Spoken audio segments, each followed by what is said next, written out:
The afternoon sun filtered through the tall windows of Henderson and Associates, casting long shadows across the marble floor. Marcus Webb stood near the reception desk, his worn jacket a stark contrast to the polished surroundings. He'd come to drop off his revised contract. Single fathers didn't get many. Second chances at corporate positions, and he needed this one to work. That's when he heard them. 3 small voices, growing louder with each passing moment. Around the corner came 3 identical little girls, perhaps 4 years old, their patent leather shoes clicking against the floor in mismatched rhythm. They wore matching blue dresses, but each had ribbons of different colors in their dark curls. Red, yellow, and green. Their faces were flushed, eyes brimming with tears that threatened to spill over at any moment. Marcus watched as they approached the cluster of well-dressed employees, gathered near the elevator bank. The children moved from person to person, their small hands reaching out tentatively, but the adults turned away one by one. Some checked their phones with sudden urgency. Others studied the elevator numbers with intense fascination. A woman in a burgundy suit actually took a step backward, clutching her leather portfolio like a shield. The little girl with the red ribbon, she seemed to be the spokesperson, tugged on a man's sleeve. "Excuse me, please. We can't find our daddy." The man glanced down, then quickly away. "Security will help you," he muttered, already moving toward the revolving doors. Marcus felt something tighten in his chest. He'd been there, those moments of pure panic. When his own daughter, Emma, was small and he'd lost sight of her in the grocery store for just 30 seconds. 30 seconds that felt like 30 years. He watched as the triplets huddled together, their small shoulders touching, drawing strength from each other the way children do. The one with the yellow ribbon had started to cry in earnest now, quiet hiccuping sobs that she tried to muffle with her hand. Without thinking, Marcus set down his folder and crossed the lobby. He could see the girls more clearly now, identical faces, yes, but each with her own distinct expression. Red Ribbon looked determined, Yellow Ribbon was scared, and Green Ribbon was trying so hard to be brave that it made Marcus's heart ache. He knelt down on the cold marble, bringing himself to their level. The girls turned toward him with identical wide brown eyes, uncertain but hopeful. "I'm scared too," Marcus said quietly. 3 simple words, but they changed everything. The little girl with the red ribbon blinked at him. "You're scared?" "Well, I'm new here," Marcus explained gently. "I don't know my way around this big building either. But I know something important. When you're scared, it helps to have someone kind with you. Would you like me to help you find your daddy?" Yellow Ribbon wiped her eyes. "You won't leave us?" "Not until you're safe with your dad, I promise." He held out his hand, and after a moment's hesitation, Red Ribbon took it. The other 2 quickly grabbed onto their sister. "What are your names?" Marcus asked as they started toward the reception desk. "I'm Sophie," said Red Ribbon. "That's Grace." She pointed to Yellow Ribbon. "And that's Hope." Green Ribbon gave him a small, watery smile. "Those are beautiful names. I'm Marcus. I have a daughter, too. She's 10 now, but I remember when she was your age." "Where's her mommy?" Grace asked with the straightforward curiosity of young children. Marcus felt the familiar pang, but kept his voice steady. "Her mommy is in heaven. It's just the 2 of us now. Like it sounds like it might be just you 3 and your daddy." Sophie squeezed his hand a little tighter.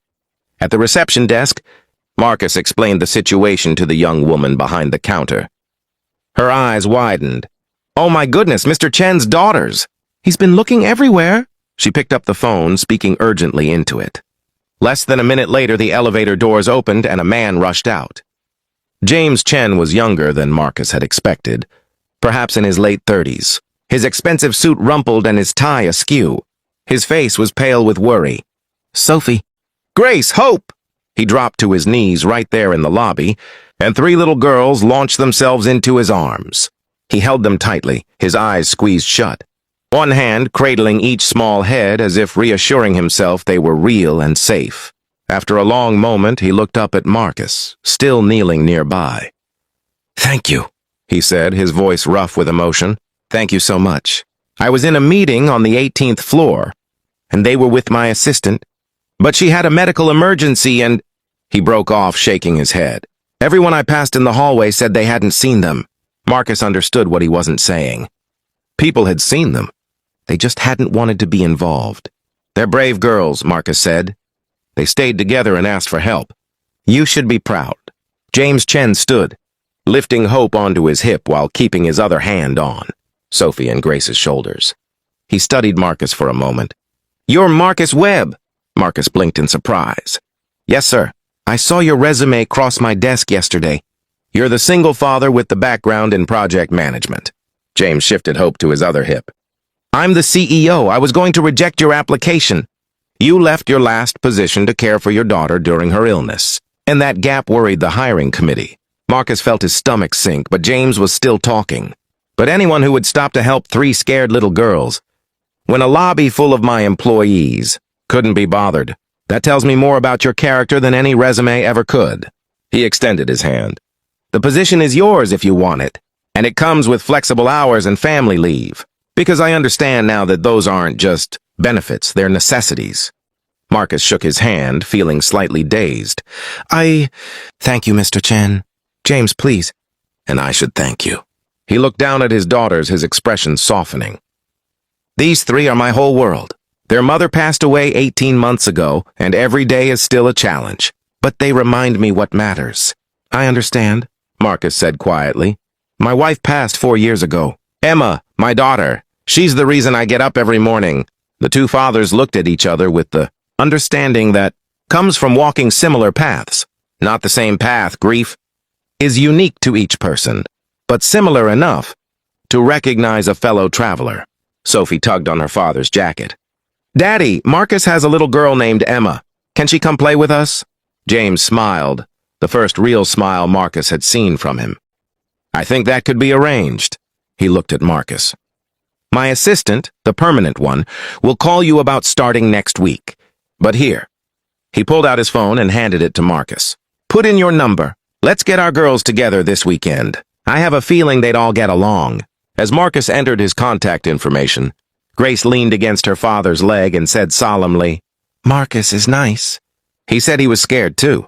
"Being scared doesn't mean you're not brave," James told her, running his hand over her hair. "Sometimes the bravest thing is admitting you need help." Marcus understood that. Before Marcus left, Hope reached out and touched his cheek with one small hand. "Thank you for not walking away," she whispered. Marcus felt his throat tighten. "Thank you for asking for help," he whispered back. That weekend, Emma met the triplets at a park near their home. Marcus watched as his daughter, who'd been so quiet since her mother's death, laughed and helped the younger girls on the swings. James sat beside him on the bench, both fathers watching their children play. "You know what nobody tells you?" James said after a while. "They tell you it takes a village to raise a child, but they don't tell you that sometimes you have to build that village yourself, one kind person at a time." Marcus nodded. "Emma and I have been pretty alone these past few years. Her grandparents are gone and my family's across the country. It's been hard." "Well, you're not alone anymore," James said simply. "The girls haven't stopped talking about Emma, and honestly, I haven't had another adult to talk to who really understands." He trailed off. "I know," Marcus said. "I know exactly what you mean."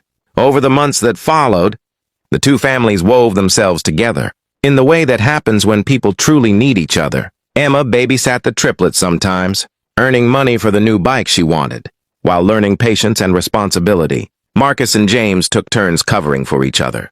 When someone was sick or when a school play couldn't be missed, they shared holidays and homework struggles and the particular exhaustion that comes from being a single parent. One evening, nearly a year after that day in the lobby, James and Marcus sat in James's backyard, while the children chased fireflies in the gathering dusk. "I made some changes at the company," James said. "After what happened, after seeing how my own employees ignored my children, I realized our culture needed work. We've implemented parent-friendly policies, mandatory bias training, and I started a mentorship program for single parents trying to re-enter the workforce." Marcus smiled. "That's good. That's really good." "It was the right thing to do," James said. "But it was also personal, because I kept thinking, what if you hadn't been there that day? What if the one person who stopped had been someone with bad intentions instead of good ones?" "But I was there," Marcus said quietly. "And I think maybe I needed to be there just as much as Sophie and Grace and Hope needed me to be.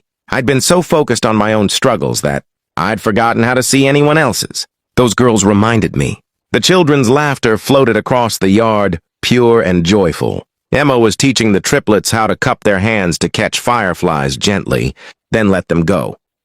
"Do you ever wonder," James asked, "if Sarah, my wife, somehow arranged for you to be there that day?" Marcus considered this. "I think Linda, my wife, would have liked that story, but I think the truth is simpler and maybe more important. I think we're all just walking around with our own fears and pain, and sometimes we're so busy protecting ourselves that we forget to see each other. That day, I saw 3 scared little girls who needed help. It wasn't heroic, it was just human." "Just human," James repeated. "Maybe that's the point."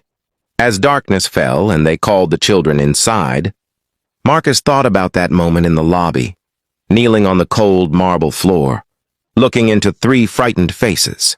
He thought about how close he'd come to walking past them too, worried about his interview, absorbed in his own problems. But he'd stopped. He'd knelt down.